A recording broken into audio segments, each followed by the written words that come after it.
Welcome back to On-Chain. I'm Marcus, and today we're talking about something that's been all over crypto Twitter for the past 2 weeks, Robinhood Chain. Specifically, Robinhood Chain Perps. If you searched that term on Google this week, you would have seen breakout in bold, more than 5,000% growth versus the prior 3 months. That's not a typo.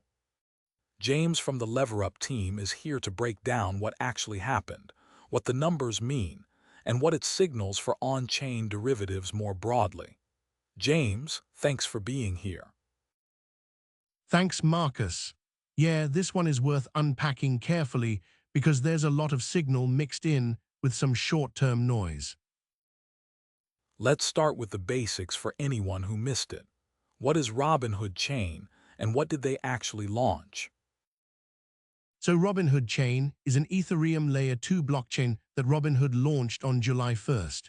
It's built on Arbitrum's dedicated blockchains framework, so same underlying tech as a lot of existing L2S, but purpose-built for Robinhood's use case. The flagship product at launch was tokenized stocks. 95 stocks, Apple, Nvidia, Tesla, that kind of list, tradable 24/7 on-chain. That's the part that breaks traditional market hours, which is a real pain point for global retail traders. The Perps product came through an integration with a protocol called Lighter.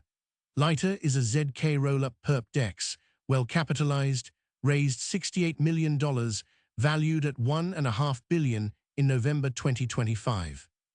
Robinhood integrated Lighter directly into their wallet, so users could post USDG as collateral and trade crypto, commodity, ETF, and FX perpetuals with up to 10 times leverage without leaving the Robinhood app. So Robinhood didn't build the Perps infrastructure themselves. They integrated a third-party protocol. Correct, which is actually an important distinction we'll come back to. Robinhood solved the distribution and onboarding problem. The trading infrastructure itself, Lighter, is a separate protocol. Let's talk about the numbers, because they're the reason this became a story. What happened in week 1? Day 1 DEX volume was approximately $570 million against about $21 million in liquidity. That's an extraordinarily high velocity ratio. By day 6 or 7, Robinhood Chain's daily DEX volume surpassed Hyperliquid, which for context is the dominant on-chain perp exchange that's been building for years with $5.9 billion in TVL and $10.3 billion in open interest. Within 7 days, total value locked crossed $100 million. The overall chain asset market cap hit $420 million, and they're offering zero gas fees for the first 90 days, which obviously pulls forward activity. And meme coins were part of the story too, right? There was that trader who turned $85 into $2 million. Yeah, and that's the noise I mentioned. That specific case got a lot of media attention, but meme coin volatility inflated the early velocity metrics, and a significant portion of the initial TVL came from one concentrated source rather than distributed liquidity, so the headline numbers need context. The zero-fee period creates a gravitational pull that will normalize once day 90 hits. Some of the volume is speculative frenzy that always accompanies a new chain launch. That's real but temporary. So what's the actual signal then? If you strip away the meme coin frenzy and the zero-fee incentive, what remains? The distribution insight. Robinhood has approximately 28 million funded accounts across 120 countries. They pointed that user base at on-chain markets and a meaningful fraction engaged. That's not incentive farming, those are real retail traders, many of whom have never interacted with a DeFi protocol before, now trading on-chain. The demand for on-chain derivatives from retail users has always been there. What was missing was the onboarding experience. Robinhood removed that friction. Familiar app, familiar stock names, familiar UX, just now the settlement happens on a blockchain. That's interesting framing. So you're saying Robinhood solved the distribution problem, but that's a different problem from building trading infrastructure. Exactly, and I think that's the most important structural insight from this whole story. Distribution and trading infrastructure are separable problems. Robinhood is extraordinarily good at distribution. They have a decade of experience acquiring retail users at scale. That's their moat. But the perp trading infrastructure running underneath is Lighter. Lighter is good at what it does, but it's a third-party protocol that Robinhood users access through the wallet. The chain itself doesn't own the trading layer. Why does that distinction matter? Because as the volume scales, the question becomes, what does the infrastructure layer need to look like to handle it? Not just for Robinhood Chain, for all of on-chain derivatives. The first generation of decentralized perp exchanges relied on external LP pools.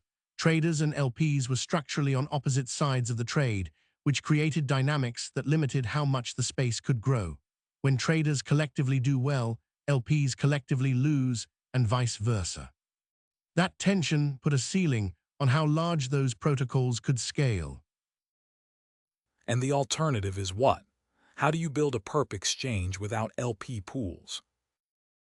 One approach, which is what LeverUp uses, is a protocol-managed virtual liquidity system. The core idea is that execution, settlement, and risk management all happen at the protocol layer rather than through externally supplied capital. Trades reference Oracle pricing rather than curve-based pricing. The protocol's virtual liquidity layer handles the counterparty exposure without depending on LP inflows or creating the adversarial dynamic I described.